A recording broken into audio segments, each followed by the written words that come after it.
고린도 전서에서 같이 보시겠습니다.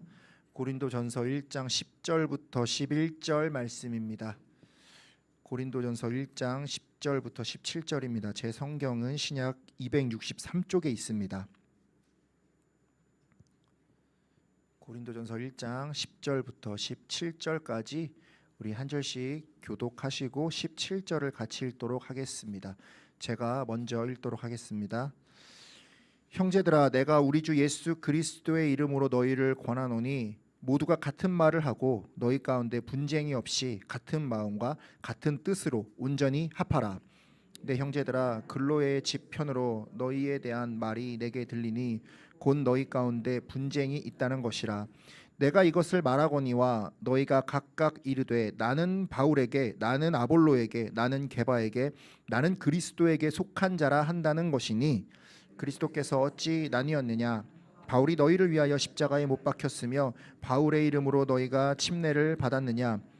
나는 그리스도와 가이오 외에는 너희 중에 아무에게도 내가 침례를 베풀지 아니한 것을 감사하노니 이는 아무도 나의 이름으로 침례를 받았다 말하지 못하게 하려 함이라. 내가 또한 스데바나의 집 사람에게 침례를 베풀었고 그 외에는 다른 누구에게도 침례를 베풀었는지 알지 못하노라. 그리스도께서 나를 보내심은 침례를 베풀게 하려 하심이 아니요 오직 복음을 전하게 하려 하심이되 말의 지혜로 하지 아니함은 그리스도의 십자가가 헛되지 않게 하려 함이라. 아멘. 오늘 지방선거가 있었습니다. 어떻게 여러분들 소신 투표하셨습니까? 이제 투표는 끝났고요. 오늘 밤 안에 대부분의 어떤 윤곽이 드러날 것입니다. 늦어도 내일 아침이면 이제 우리 지역에 앞으로 어떤 일꾼들이 일하게 될지 이제 우리가 알게 될 것입니다. 어떤 사람이 일꾼이 되어야 할까요? 네? 정직하고 일 잘하는 사람. 그럼 어떤 사람이 정직하고 일을 잘할까요? 그렇죠. 하나님을 두려워하고 또 국민을 두려워하는 사람이 일꾼이 되어야 할 것입니다. 또 겸손한 사람이 일꾼으로 세워져야 할 것입니다. 그런데 이게 그 정치를 하시는 분들에게는 참 죄송한 말이지만 정치인들은 겸손하기가 정말 조금 힘든 게 아니라 엄청나게 힘듭니다. 사실 겸손하면 표를 받을 수 있을까요? 겸손하면 표 받기가 좀 힘든 게 정치인입니다. 왜냐하면 자기가 얼마나 잘난 사람인지, 자기가 어디서 어떤 공부를 했는지, 자기가 그동안 어떤 커리어를 쌓아왔는지, 자기가 이룬 업적은 무엇인지, 자기가 어느 당에 속해서 어떤 사람들과 인맥이 있는지 그런 것들을 자꾸 이렇게 자랑을 해야 이게 유권자들이 그걸 보고 이 사람이 훌륭한 사람이구나 이게 생각해서 표를 주지 않겠습니까? 그렇기 때문에 정치인들은 겸손하기가 너무 힘듭니다. 그렇게 자기 자랑하기 바쁘고 자기 자랑만 하는 게 아니라 편을 갈라서 자기와 생각이 다른 사람들을 최선을 다해서 깎아내립니다. 그것이 현실이죠. 그런데 사실 이런 모습은 정치에서만 나타나는 게 아닙니다. 사람이 모이는 곳에는 그곳이 어느 곳이든 늘 그 자리에 자기를 드러내고 싶은 마음이 있고요. 인정받고 싶은 마음이 있고 내가 옳다라는 마음이 있고 편을 가르는 마음이 따라오기 마련입니다. 놀랍게도 초대교회에도 그런 모습이 있었습니다. 우리가 알다시피 고린도 교회가 그렇게 문제가 있는 교회지 않았습니까? 고린도 교회에는 여러 가지 문제가 있었지만 가장 크고 시급했던 문제가 바로 이 분열의 문제였습니다. 그래서 사도 바울께서는 고린도 교회에 편지를 하면서 편지의 시작부터 감사 인사를 하자마자 곧바로 이 분열의 문제를 말씀하십니다. 10절 한번 볼까요? 형제들아, 내가 우리 주 예수 그리스도의 이름으로 너희를 권하노니 모두가 같은 말을 하고 너희 가운데 분쟁이 없이 같은 마음과 같은 뜻으로 온전히 합하라. 이 분열의 문제는 겉으로 보기에는 어떤 그 교회의 지도자들을 따라서 이렇게 나눠진 것처럼 보입니다. 하지만 이 문제의 본질을 들여다보면 결국 이것은 고린도 교회 교인들의 세상적인 지혜와 우월감에 대한 자랑으로부터 비롯되고 있었습니다. 이 이야기를 하려면 고린도 교회의 위치적 특성을 먼저 우리가 이렇게 모르고서는 조금 이야기가 어려운데요. 아마 지금 성지순례 중이신 담임 목사님도 아마 반드시 그리스를 갔으면 고린도를 안 갈 수가 없습니다. 그럴 수밖에 없는 곳에 위치해 있어요. 먼저 이 그리스라는 나라는 위쪽에 그리스 큰 본토가 북쪽에 있고요. 남쪽에 펠로폰네소스라고 하는 아주 큰 반도가 있습니다. 그리고 그 두 육지가 아주 가느다란 좁은 땅으로 연결되어 있는데요. 바로 그 좁은 땅에 고린도 교회가 위치하고 있습니다. 북쪽으로는 그리스 본토, 남쪽으로는 펠로폰네소스 반도, 동쪽에는 에게해, 서쪽에는 아드리에 해가 지나는 그 교통의 엄청난 중심지가 고린도 교회입니다. 당연히 수많은 상인들, 여행자들, 물자들이 오가며 문화와 사상이 막 이렇게 뒤섞이는 아주 번화하고 부유한 도시가 고린도 도시였습니다. 그래서 고린도 사람들은 어떤 성공이나 부나 사회적 지위는 물론이고요. 당시 그 헬라 문화의 철학, 수사학, 웅변과 같은 그런 지적 능력도 아주 중요하게 여기던 사람들이었습니다. 그런 도시 한복판에 세워진 교회가 고린도 교회였습니다. 세상의 가치를 중요히 여기던 사람들이 이제 교회에도 유입되면서 그들이 세상의 가치를 바탕으로 서로 경쟁하기도 하고 서로의 성공을 비교하기도 하고 서로의 지혜를 자랑하며 서로 높아지려고 했던 그 모습이 교회 안에서도 나타나게 되었던 것입니다.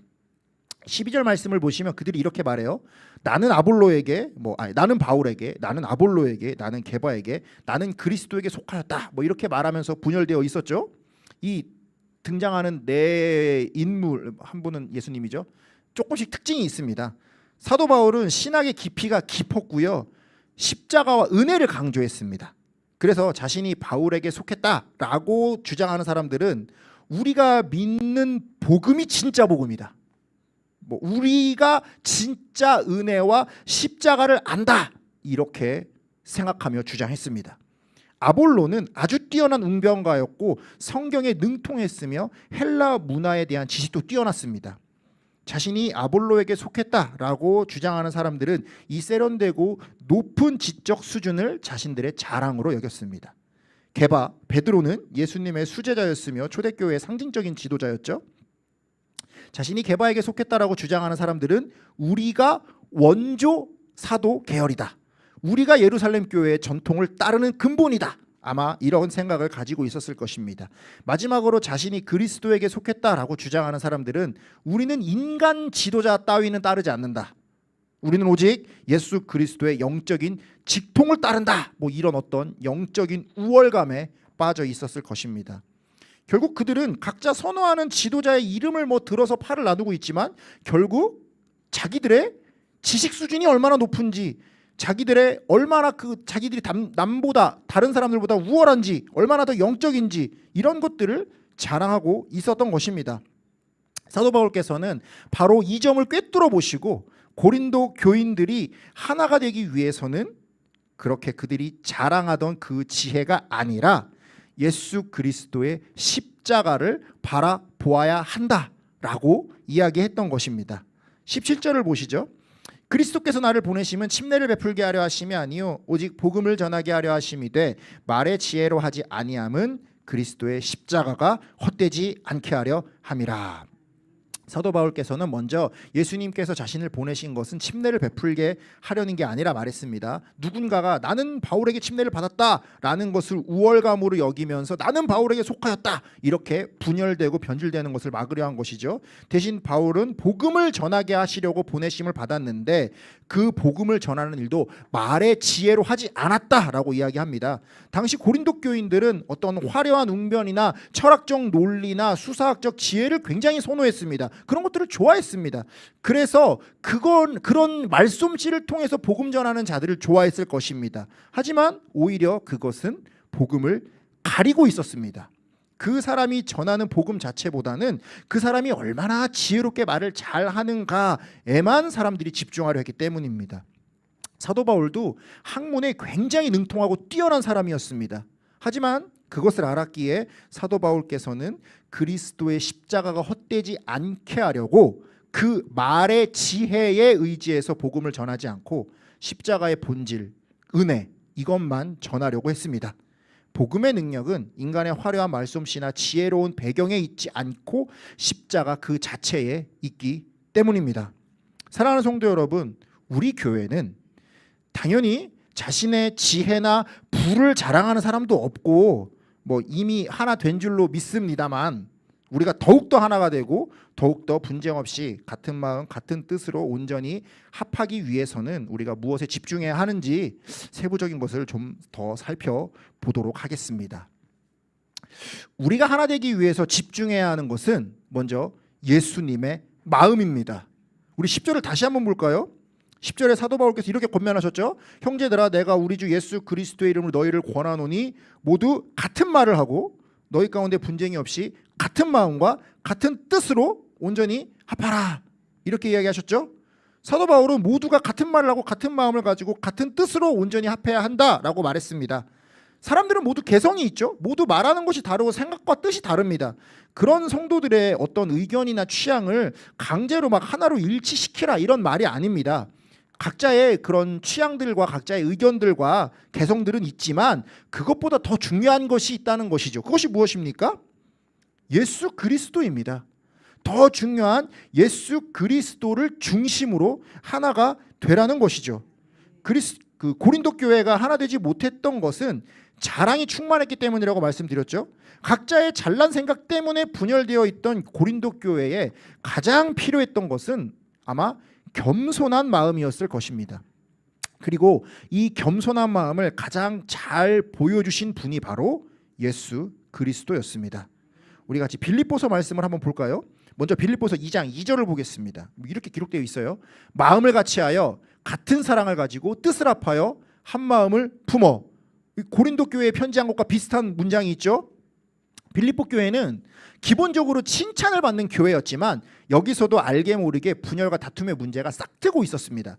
그래서 사도 바울께서는 빌립보에서도 한 마음을 품을 것을 이야기하셨습니다. 그들이 품어야 하는 한 마음이 무엇이었겠습니까? 우리 5절부터 8절까지를 함께 읽어보도록 하겠습니다. 같이 읽으시죠.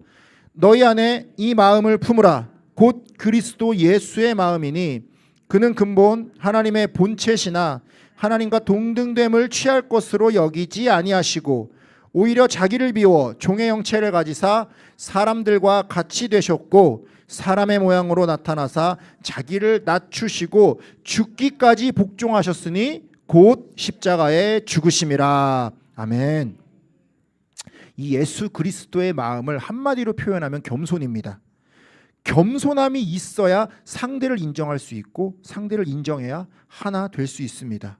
예수님은 우리를 있는 그대로 인정해 주시고 이해해 주시려고 우리와 같이 되셨습니다. 하나님과 한 분이신 그분이 인간의 모습으로, 그것도 아주 작은 아이의 모습으로 오셔서 우리와 동일한 성장의 과정을 겪으시고 그렇게 우리와 하나가 되어 주셨습니다. 하나님과 동등됨을 받으셔야 할 분께서 한없이 겸손하게 낮아져 주셨습니다. 진정한 하나됨은 말로만 하는 것이 아니라 같은 눈높이로 내려가서 서로를 인정하고 서로를 이해하는 것입니다. 그것이 우리 안에는 꼭 필요한 마음입니다. 사람은 참 연약한 존재입니다. 두 사람만 있어도 서로 상하를 따지고 가부를 나누려는 본성이 있습니다. 특히 우리나라 사람들, 모르는 사람 만나면 뭐부터 물어봅니까? 뭐부터 물어봐요? 그렇죠, 나이부터 물어보죠. 일단은 위아래가 정해져야 대화가 되는 법입니다. 위아래를 정하지 않고는 도무지 견디지 못하는 민족입니다. 아마 교회 안에서도 알게 모르게 나이 가지고 이렇게 있어요. 알게 모르게 있습니다. 또 이건 여담인데요. 굉장히 웃기게 나이를 엉뚱하게 말씀하시는 분도 있어요. 몇 년생인데 언제 태어났는데 호적이 언제 됐다는 둥 어떻게 됐다는 둥 유리할 때는 높이고 또 낮은 게 유리할 땐 낮추고, 희한하죠. 나이가 굉장히 무기가 되는 그런 곳이기도 합니다. 자, 아무튼 교회 안에서는 여러 가지 그런 일들이 있습니다. 알게 모르게 교회 안에서도 이것이 직분인지 계급인지 구분 못하는 어리석음이 있고 섬기기보다 섬김을 받는 걸 당연하게 여기는 이상한 그런 마음들이 있습니다. 하지만 예수님께서는 섬김을 받으려 하지 않으셨다는 것을 기억하기 바랍니다. 오히려 겸손으로 우리를 섬겨주셨죠. 그 겸손의 최고의 실천을 예수님께서 직접 보여주셨습니다. 십자가는 그 겸손의 실천의 완성이었습니다. 그 은혜로 우리가 구원을 받을 수 있었습니다. 다시 한번 말씀드립니다. 우리의 구원은 위아래를 따지는 자랑이 아니라 섬김을 받는 게 아니라 겸손한 섬김을 통해 이루어졌다는 걸 기억하시기 바랍니다. 우리도 예수님의 마음으로 겸손 또 겸손함으로 나보다 남을 낮게 여기며 섬길 때 진정 하나가 될 수 있습니다. 낮아집시다. 겸손히 낮아짐으로 서로를 섬김으로 주님께서 원하시는 온전한 하나됨을 이루어 갈 수 있기를 주님의 이름으로 축복합니다. 하나 되기 위해서 집중해야 할 두 번째는 전도에 미련한 것입니다. 18절부터는 인간이 자랑하는 세상의 지혜가 얼마나 허망한 것인지 말씀이 쭉 이어지고요. 그 말씀 중에 21절에 이런 말씀이 있습니다. 하나님의 지혜에 있어서는 이 세상이 자기 지혜로 하나님을 알지 못하므로 하나님께서 전도에 미련한 것으로 믿는 자들을 구원하기를 기뻐하셨도다. 여기서 전도에 미련한 것이라는 것은 전도가 세상 사람들이 보기에는 어리석게 보인다라는 뜻입니다. 당시 고린도 교인들이 자랑했던 그런 어떤 철학이나 논리나 세상의 지혜로는 결코 하나님을 깨달을 수 없었습니다. 왜 하나님을 깨닫지 못하겠습니까? 그들은 서로 누가 더 우월한지 누가 더 지혜로운지 자랑하기 바쁘고 교만하기 바빴는데 이 하나님의 복음을 가만히 들어보니까 높은 곳에 계셔야 마땅한 존재가 낮아지셨대요. 그래서 우리를 섬기셨고 우리를 구원하셨고 십자가를 지셨다는데 높아지기 바쁜 사람들이 그 말을 들으니 그 논리가 얼마나 어리석은 논리가 되겠습니까? 하지만 바로 그 어리석은 논리에 구원이 있었습니다. 하나님께서는 인간의 지혜나 능력으로는 구원받을 수 없다는 것을 철저하게 보여주셨습니다. 인간의 자랑은 버리게 하시고 오직 십자가와 은혜만 드러내길 원하셨습니다. 하나님께서는 지금도 그렇게 일하십니다. 전도는 인간의 지혜나 자랑으로 할 수 있는 게 아닙니다. 혹시 여러분 지혜와 자랑을 가지고 전도해서 뭐 어떤 복음의 논리로 듣기 좋게 잘 설명해서 전도에 성공하신 분 계세요? 그럼 어떻게 하셨을 때 전도에 성공하셨습니까? 전도는 겸손해야 성공할 수 있습니다. 우선 기본적으로 나는 예수님 믿는 우월한 사람, 너는 예수님 안 믿는 부족한 사람, 이 생각을 가지고는 절대로 성공할 수 없습니다. 그 사람이 그걸 모릅니까? 압니다.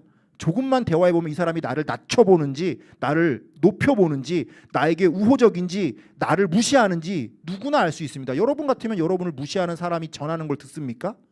안 듣습니다. 전도는 나는 옳고 너는 틀렸다라고 논리로 상대를 이기는 게 아닙니다. 나도 은혜가 필요한 죄인인데 예수님께서 살려주셨다. 나의 연약함을 먼저 고백해야 전도가 가능해집니다. 나와 상대를 동일한 죄인으로 함께 보고 함께 하나님의 은혜를 구할 때 그 사람도 하나님의 은혜를 느낄 수 있습니다.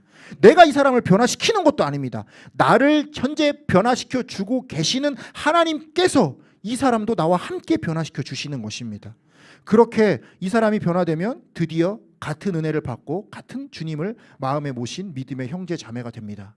그렇게 우리는 전도를 할 때 내가 복음 전하려는 이 사람과 진짜 하나됨을 경험할 수 있게 됩니다. 그것이 주님께서 전도에 미련한 것으로 믿는 자들을 구원하시기를 기뻐하시는 이유가 될 것입니다. 여러분이 작정하신 VIP 명단 있으시지요? 그분을 정말로 전도하고 싶으시다면 먼저 그분과 하나가 되셔야 할 것입니다. 내가 먼저 예수님 믿었다는 이유로 그 사람보다 우월하다는 생각을 버리고 나도 같은 죄인이라는 마음으로 겸손하게 복음을 전하실 때에 나를 만나주신 하나님께서 그분도 만나주셔서 함께 변화시켜 주시고 함께 주님의 자녀 삼아주시는 은혜를 경험하게 될 줄로 믿습니다. 그렇게 낮은 자세로 전도하시기를 바랍니다. 자, 우리가 하나 되기 위해서 집중해야 할 세 번째는 주 안에서 자랑하라입니다. 사도 바울이 경계했던 고린도 교인들의 자랑거리는 결국 지혜였죠. 고린도 교회의 교인들은 자신의 지혜를 자랑하기 위해서 하나님마저도 복음마저도 뭐 누구는 바울에게 속했다 아볼로에게 속했다 어쩌다 하면서 자신들의 소속과 영적 우월감 뭐 지혜를 드러내기 위한 도구로 사용했었죠. 주 안에서 함께 자랑하지 않고 각자 스스로를 자랑했으니 복음마저도 자랑거리로 삼으려 했고 서로 하나 되지 못했던 것입니다. 그런 고린도 교인들에게 사도 바울은 진짜 자랑할 것이 무엇인지 다음과 같이 이야기하셨습니다. 우리 30절과 31절입니다. 너희는 하나님으로부터 나서 그리스도 예수 안에 있고 예수는 하나님으로부터 나와서 우리에게 지혜와 의로움과 거룩함과 구원이 되셨으니 기록된 바 자랑하는 자는 주 안에서 자랑하라 함과 같이 하려 함이라. 이게 무슨 말인지 조금 이해하기가 어려우시죠? 좀 세번역 성경으로 보시면 그래도 조금 이해하기가 수월하실 것입니다. 세번역으로 한번 다시 볼까요? 그러나 여러분은 하나님의 자녀로서 그리스도 예수 안에 있습니다. 그는 우리에게 하나님으로부터 오는 지혜가 되시며 의와 거룩함과 구원이 되셨습니다. 그것은 성경에 기록되어 있는 바 누구든지 자랑하려거든 주님을 자랑하라 한 대로 되게 하시려는 것입니다. 자, 이제 우리가 하나님의 자녀가 되었다면 예수님께서 우리의 진짜 지혜가 되어주십니다. 무슨 말인지 이해가세요? 뭐 일단 언어적으로는 이해가 가시죠? 그리고 그분이 또한 우리의 의와 거룩함과 구원이 되십니다. 그동안 우리는 세상의 것들 자랑하기 바빴는데요. 그것은 아직 우리가 하나님의 자녀가 되기 전에나 자랑하는 것입니다. 이제 하나님의 자녀가 되었으면 이제 그 지혜는 더 이상 의미 있는 게 아니고요. 진짜 지혜는 누가 되어주신다고요? 예수님. 예수님이 우리가 자랑해야 할 진짜 지혜가 되어주신다고요. 우리가 자랑해야 할 진짜 의로움, 진짜 거룩함 다 누가 되어주십니까? 예수님이 되어주시는 겁니다. 예수님께서 다 이루어 주셨습니다.